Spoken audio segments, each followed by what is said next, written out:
Good morning to all of you. Welcome back to my channel. अगर आपने subscribe नहीं किया तो प्लीज़ सब्सक्राइब कर लीजिए ताकि आपको आने वाले टाइम पे नोटिफिकेशन मिलते रहें। लाइक भी कीजिए अगर आपको कंटेंट अच्छा लग रहा है, और कमेंट सेक्शन में डालिए आप क्या चाहते हैं कि मैं ये इम्प्रूव करूँ इस वीडियो में, जो कि आपके लिए बेनिफिशियल रहे। एंड फ्रेंड्स, ये video spoken English, mains answer writing या जो स्टेट पीसीएस के लिए लिखते हैं या यूपीएससी के लिए, उनके लिए बेनिफिशियल है। एक जो मैं क्वेश्चन आंसर फॉर्मेट में इस आर्टिकल को डिस्कस करूंगा उसका पीडीएफ आपको डिस्क्रिप्शन में मिल जाएगा। और अगर न्यूज़पेपर की पीडीएफ चाहिए और इसके साथ बहुत सारे न्यूज़पेपर की आपको पीडीएफ फ्री में चाहिए तो the Hindu in Telegram channel पर मिल जाएगी, जो कि आप वहाँ से फ्री में डाउनलोड कर सकते हैं। और ये डेली आपको 5 से 6 बजे के बीच में मॉर्निंग में मिल जाती है।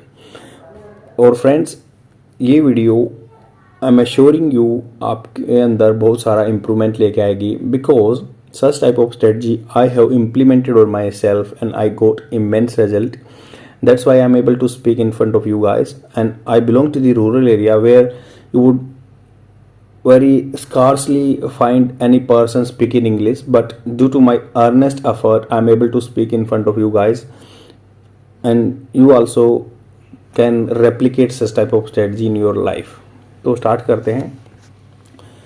Will cattle be the next lab for the flu host switching? क्या कह रहे हैं? क्वेश्चन मार्क लगा रहा है, हेल्पिंग वर्ब बाहर निकाल दी इन्होंने। क्या कह रहे हैं? कैटल बी द, मतलब बी कहाँ पे? फ्यूचर पॉसिबिलिटी के लिए नेक्स्ट लैब। क्या नेक्स्ट लैब होगी? इस पर हम टेस्ट कर सकते हैं, जैसे लैब में टेस्ट कर सकते हैं फॉर द फ्लू होस्ट। जो फ्लू होस्ट बात कर रहे हैं H5N1, जो इन्फ्लुएंजा का वायरस होता है या स्वाइन फ्लू का। तो होस्ट क्या होता है? जो मेज़बानी करता है, जो कैरी करता है उस वायरस को। होस्ट स्विचिंग, क्या होस्ट स्विच हो रहे हैं, बदल रहे हैं। को एक्सप्रेशन, को मतलब दोनों चीज़ों का इकट्ठा एक्सप्रेशन, जो प्रदर्शन करना होता है, एक्सप्रेस करना, अभिव्यक्त करना, both human and avian receptor. Human आदमी के या एवियन जो बर्ड्स के रिसेप्टर होते हैं इन दी मेमरी ग्लैंड। मेमरी ग्लैंड जहाँ से जो मिल्क एक्सक्रीट होता है, जैसे लेडीज़ के ब्रेस्ट में होता है या अपने गाय के बोवाइन के जो होता है। तो मेमरी ग्लैंड ऑफ काउज क्या दिखा रहे हैं कि ये जो आदमी में और एवियन रिसेप्टर में, cow indicate that susceptibility to virus. तो ससेप्टेबिलिटी क्या होता है? कोई वल्नरेबिलिटी या संशय, कोई दिमाग में डाउट हो वायरस का, बोथ स्वाइन एंड ह्यूमन या एवियन ओरिजिन का। तो ये बात कर रहे हैं कि भाई जो को एक्सप्रेशन है both human and avian receptor, जो आदमी के रिसेप्टर होते हैं या एवियन के रिसेप्टर होते हैं इन दी मेमरी ग्लैंड, जो कि मेमरी ग्लैंड में रहते हैं ऑफ काउ। मेमरी ग्लैंड जो होती हैं इनकी, जो दूध देती हैं जहाँ से वो रहती है, तो काउ को इंडिकेट कर रहे हैं ससेबिलिटी टू वायरस। तो वो डाउट दिखा रहे हैं कि वहाँ पे वायरस हो सकते हैं बोथ स्वाइन के, ह्यूमन के या एवियन ओरिजिन का, जिनका ओरिजिन आदमी का है या स्वाइन में, पिग में हुआ है या एवियन में, वो वहाँ से वायरस उदय हुआ है और पहुँच गया है जो बोवाइन की या जो काउ की मेमरी ग्लैंड में पहुंच गया, वहाँ पे सर्वाइव कर रहा है वो। तो इसके बारे में बात करेंगे। इसमें जो भी चीज़ दी हुई है मैंने इसको सिंपलीफाई फॉर्म करके लिख दिया ताकि आप अच्छे से एग्जाम पर्सपेक्टिव से यूज कर सकें इसको। तो यहाँ पे बात कर रहे हैं, देखो सबसे पहले हम इंट्रोडक्शन कोर इशू उसमें बात करेंगे। तो यहाँ पे देखो बात की जा रही है cattle have not been considered. Cattle को नहीं माना गया, बीन कंसीडर्ड। देखो ये क्या होता है? हैव बीन वर्ब की थर्ड फॉर्म कहाँ पे आती है? जो प्रेजेंट परफेक्ट और कंटिन्यूअस टेंस चलता है। तो कैटल हैव नॉट मतलब इनको नहीं माना गया। हैव नॉट बीन नेगेटिव है तो उनको कंसीडर नहीं किया गया। हैव नॉट बीन कंसीडर्ड मतलब पिछले टाइम से नहीं माना गया और नया भी माना गया और आगे भी नहीं माना जाएगा। तो ऐसे है। तो ये इसलिए बोलते हैं भाई प्रेजेंट परफेक्ट कंटिन्यूअस टेंस। तो प्रेजेंट परफेक्ट है, बीत गए टाइम में भी नहीं मानते बट अब नहीं माना गया, बट आगे मानने लगेंगे फ्यूचर में। ये सिग्निफिकेंट होस्ट, सिग्निफिकेंट जो होता है मतलब कोई इंपॉर्टेंट होस्ट नहीं माना गया। होस्ट वो क्या होता है? जो मेज़बानी करता है किसी चीज़ को। जैसे आपने टीवी शो वगैरह में भी देखा होगा कि ये होस्ट है, ये ऐसे है, गेस्ट है, तो ये होस्ट है। सिग्निफिकेंट होस्ट नहीं माना गया फॉर इन्फ्लुएंजा ए वायरस। तो ए वायरस के लिए होस्ट नहीं माना गया था कभी भी, जो काउज वगैरह को। एंड अनलाइक पिग्स, अनलाइक मतलब अनलाइक जैसे होता है अनसिमिलर, जैसे पिग्स को माना गया है, बर्ड्स को माना गया है। Which are known to play crucial role in the ecology of this virus, जो कि क्रूशियल रोल प्ले करते हैं। कौन से? Pigs and birds in the ecology. Ecology क्या होता है? पारिस्थितिकी तंत्र। पारिस्थितिकी तंत्र, इकोलॉजी अपने इन्वायरमेंट एंड इकोलॉजी पढ़ा हुआ। तो एक चीज़ का दूसरी चीज़ में फ्लोरा एंड फौना का इंटरेक्शन होता है, उसको इकोलॉजी बोलते हैं या इकोलॉजी बोलते हैं of this viruses, in viruses का। हालांकि ये रिसेंट आउटब्रेक, अभी आउटब्रेक हुआ है जो H5N1 virus is in dairy cattle in US में मिला है। डेयरी कैटल में जो डेयरी दूध देने के लिए जो यूज होते हैं, जो भी गाय वगैरह, हैव रेज कंसर्न, चिंता जता दी है अबाउट द पोटेंशियल, मतलब इसमें क्षमता है for cattle to act as a host, ये एज ए होस्ट एक्ट कर सकते हैं फॉर इन्फ्लुएंजा वायरस के लिए।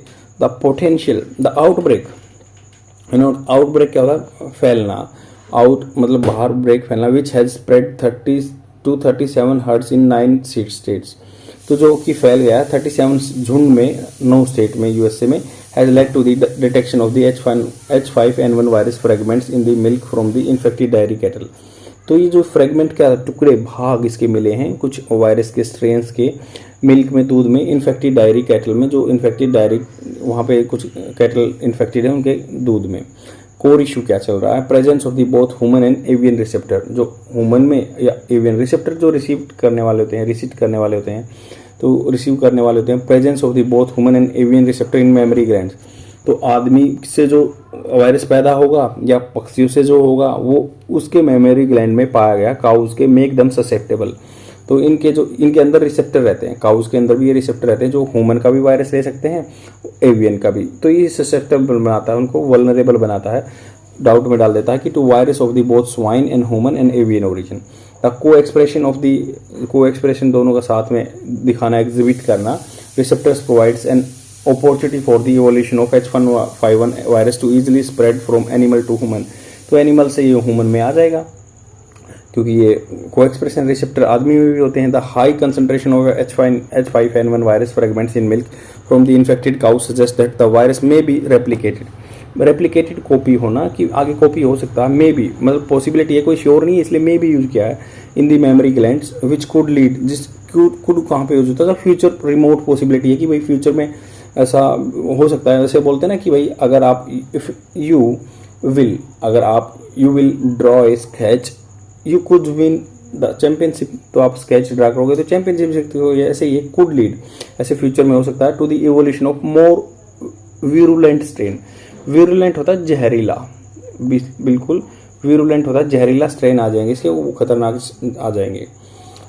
The study found that the mammary glands of cow express, तो ये कह रहे हैं कि स्टडी बता रही है जो कि memory gland of cow express both human and duck receptors, तो ये क्या कहते हैं, जो स्टडी बताती है कि भाई मेमोरी ग्लैंड है ना जो काउ के, वो एक्सप्रेस करते दिखाते हैं both human and duck receptor, human के, आदमी के, और डक के, बत्तख के रिसेप्टर उनमें, which are highly express in the alveoli. Alveoli होता है देखो जो अपने लंग्स में होते हैं ना, लंग्स में जो थैलियाँ होती हैं जहाँ पे ऑक्सीजन और ये लिया जाता है, कार्बन डाइऑक्साइड का एक्सचेंज होता है, तो ऐसे ही एल्वियोलाई होते हैं, कुछ होते हैं बट नॉट इन डक्ट्स, तो डक्ट्स में नहीं होते, ये highly express in the alveoli. Alveoli जो अपनी मैंने बता दिया लंग्स में होते हैं, एल्वियोलाई वैसे ही इन डक्ट्स में नहीं होते, डक्ट होता कोई होलो पोर्शन, एल्वियोलाई में ये दिखते हैं।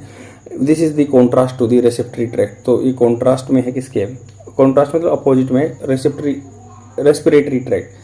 रेस्पिरेटरी होता है सांस लेने वाला जो रास्ता होता है, उससे अपोजिट में रहता है ये जो एल्वियोलाई है, बट इंडक्ट में नहीं होते ये जो ये चीज़ें हैं।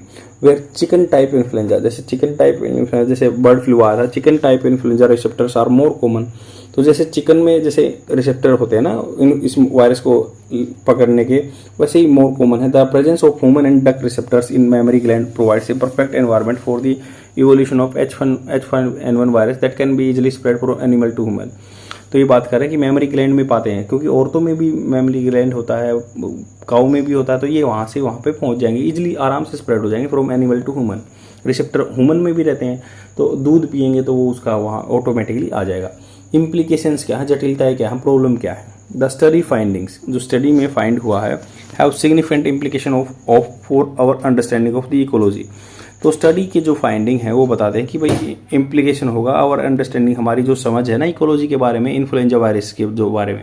The presence of the both human and avian receptor, human या एवियन रिसेप्टर पाते हैं in the mammary glands of the cow makes them A potential mixing vessel.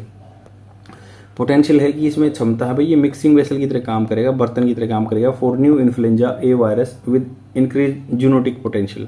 Zoonotic जो बीमारियां जू से होती हैं तो ये पोटेंशियल बन जाएगा, इसमें ये बीमारियां फैल जाएंगी। एंड दिस मीन्स, इसका मतलब ये हुआ कि cattle could potentially play a role in the host switching of the influenza virus. Making them a crucial area of study. तो ये भाई क्रूशियल एरिया तो होगा, इंपॉर्टेंट एरिया होगा स्टडी का, नहीं तो आदमियों में फैल जाएगा ये। For understanding the evolution of influenza virus and their potential to infect human, तो ह्यूमन को भी इम्पैक्ट डाल सकता है। क्योंकि पहले आपको बहुत पता होगा कि ये स्वाइन फ्लू आया था, पिग्स में आया था, बर्ड्स में आया था, तो ये कह रहे थे कि ये आदमियों में ट्रांसफर नहीं होगा, बट अब ये मिल्क में पहुंच गया ना, काउस में पहुंच गया, क्योंकि मेमोरी ग्लैंड में पहुंच गया वहाँ, तो ऑटोमेटिकली ये आदमियों में भी पहुंच जाएगा। स्टडी की फाइंडिंग बताती हैं, हाईलाइट करती हैं importance of the monitoring regulatory उसका होना चाहिए, सर्विलेंस होना चाहिए dairy cattle for influenza virus, in particular in area where there are outbreaks of avian influenza, जहाँ पे जो एवियन इन्फ्लुएंजा फैला हुआ है डक वाला, तो वैसे ही वहाँ पे दूध का जो है मेमोरी ग्लैंड वगैरह का जो टेस्ट होता रहेगा या दूध का, तो पता चलेगा। Detection of H5N1 virus fragments in milk from infected dairy cattle suggest that milk may be a potential source of transmission of virus to human. तो जैसे कोरोना आया था, ये भी आदमियों में ट्रांसफ़र हो सकता है, ये भी एक मतलब एपिडेमिक बन जाएगी, महामारी। पेंडेमिक होता है, पूरा पेंडेमिक, एपिडेमिक कोई पर्टिकुलर एरिया में, और पेंडेमिक पूरे होल वर्ल्ड में। कंपैरिजन टू पिग्स से के साथ कंपैरिजन किया गया आर्टिकल में। स्टडी फाइंडिंग्स आर रेमिनेसेंट होता है कोई याद दिलाने वाली, कोई पिछली बात याद आती है आपको, तो रेमिनेसेंट ये उस इवेंट का यादगार है, यादगार कह सकते हैं, of the role that pigs play in the ecology of influenza virus. तो पिग्स ने भी ये स्वाइन फ्लू में रोल किया था। Pigs are known to be susceptible to both human and avian influenza virus and their respiratory tracts express both human and avian receptor. Same ऐसे ही respiratory जो सांस का ट्रैक होता है जो उनका, वो एक्सप्रेस करता है both human and avian receptor होते हैं। जो ह्यूमन से जनरेट होता है वायरस उसको भी रिसेप्ट कर लेंगे, एवियन से भी। This makes them A mixing vessel for the influenza A virus, increase genetic potential. Genetic मतलब जो आदमी पशुओं से आदमियों में बीमारी जाती है। The study finding suggest that dairy cattle may have a similar potential as pig to serve as a evolutionary intermediate between avian and human flu. तो जैसे पिग्स ने रोल निभाया था, ये काऊ भी रोल निभा सकते हैं, अदा कर सकते हैं। वे फॉरवर्ड क्या है, द स्टडी फाइंडिंग, जो स्टडी की फाइंडिंग बताती हैं, हाईलाइट करते हैं need for the further research into the role of the cattle in the ecology of influenza virus. मतलब इसमें फर्दर स्टडी करने की जरूरत है, ये रास्ता निकाल सकते हैं। दिस इंक्लूड्स, इसमें क्या सम्मिलित होगा, मॉनिटरिंग करो डेयरी कैटल को फॉर इन्फ्लुएंजा वायरस, और स्टडी द पैथोजेनेसिस। पैथोजेनेसिस होता है जो वायरस का जनरेशन का हुआ, जेनेसिस मतलब उत्पन्न कहाँ से हुआ है, H1 virus in cattle. Understanding the potential for cattle act as a host of the, इसको समझना पड़ेगा कैसे होस्ट का काम कर सकता है। एडिशनली इसके साथ the study finding suggest that the cattle may be an important area of study for the understanding the evolution of influenza virus and their potential to infect human, या उनके अंदर जो क्षमता होती है इन्फेक्ट करना ह्यूमन को, उसको स्टडी करना पड़ेगा। Overall the study finding have significant implication for our understanding of the ecology of influenza virus and highlight करता है need for the further research into the role cattle in the evolution of this virus. तो cattle का क्या role रहेगा इन virus में, तो ये study कर सकते हैं। देखो ये होल आर्टिकल कंप्लीट हो चुका है, तो ये बात कर रहे हैं कि भाई जो हमें फर्दर स्टडी करना पड़ेगा H1Y1 जो पिग से है, या रिसेप्टर अब काऊ में पाने लगे हैं जो मेमोरी ग्लैंड में रहते हैं, सर्वाइव कर जाते हैं, तो ये होस्ट कर सकता है, मतलब मेज़बान की तरह काम कर सकता है, और ये ह्यूमन में ट्रांसलेट हो सकता है रेस्पिरेटरी ट्रैक के थ्रू, जो कि एलोलाई बोलते हैं, जो अपने लंग्स में होते हैं। सेम ऐसे डक्ट में नहीं पाया जाता, बट ये एलोलाई में पाया जाता है। तो ये थैली होती है जो CO2 और कार्बन का, एलोलाई वो बोलते हैं, CO2 और कार्बन का एक्सचेंज करते हैं, और CO2 और ऑक्सीजन का। देखो अब देखो इंग्लिश के बारे में थोड़ा सा बात कर लेते हैं। इंग्लिश ऐसी लैंग्वेज है, आपको कंटिन्यूस बेसिस पे ये प्रैक्टिस करनी पड़ेगी। अगर मैं बात करूँ तो जैसे कुछ वोकेबलरी वर्ड्स बता देता हूँ जो कि डेली आपके लिए नॉलेज इन्हांसमेंट हो जाएगा। इसके मैंने जो हिंदी बताई है पूरी अच्छे से, जैसे कुछ बोल सकते हैं अनवेवरिंग बोल सकते हैं, किसी का मतलब बिना डगमगाने वाला, जो अनवेवरिंग होता है, बिल्कुल डिटरमिनेंट, बिल्कुल खड़ा वो जो हो उसका दृढ़ संकल्प। अनवेवरिंग मतलब बिना हिलने वाला। तो अनअबेस्ड भी बोल सकते हैं, अनअबास्ड, तो ये इसका सिनोनिम्स होता है। ऐसे ही कुछ और वर्ड बताऊं तो मैं आप समझ सकते हैं, जैसे अप्राइज्ड ऑफ। अप्राइज्ड ऑफ का मतलब होता है किसी को अवगत कराना। यू शुड हैव, तो करना चाहिए था आपको, you should have apprised of me about this particular thing, तो आपको मुझे अवगत कराना चाहिए था, अप्राइज्ड ऑफ बोलते हैं उसको। सेम ऐसे अगर हम बात करें कुछ और के बारे में, डेट्रीमेंटल होता है हानिकारक, डेट्रीमेंटल होता है हानिकारक। तो ऐसे ऐसे मतलब परनीशियस भी बोलते हैं इसको, परनीशियस भी बोलते हैं। तो ये सिनोनिम्स हैं जो आप याद करोगे तो आपको अच्छी नॉलेज होगी और इसको यूज़ कर सकते हैं अपने एग्जाम में भी और स्पोकन इंग्लिश के लिए भी। आज के लिए इतना ही। और मुझे सजेस्ट कीजिए कि ताकि मैं आपको और अच्छे से अच्छा कंटेंट दे पाऊँ। शेयर ज़रूर कर देना, प्लीज़ कमेंट करो आपको कहाँ पे फ़ायदा मिल रहा है, कहाँ पे नुकसान है, ये लाइक भी कीजिए। बाय।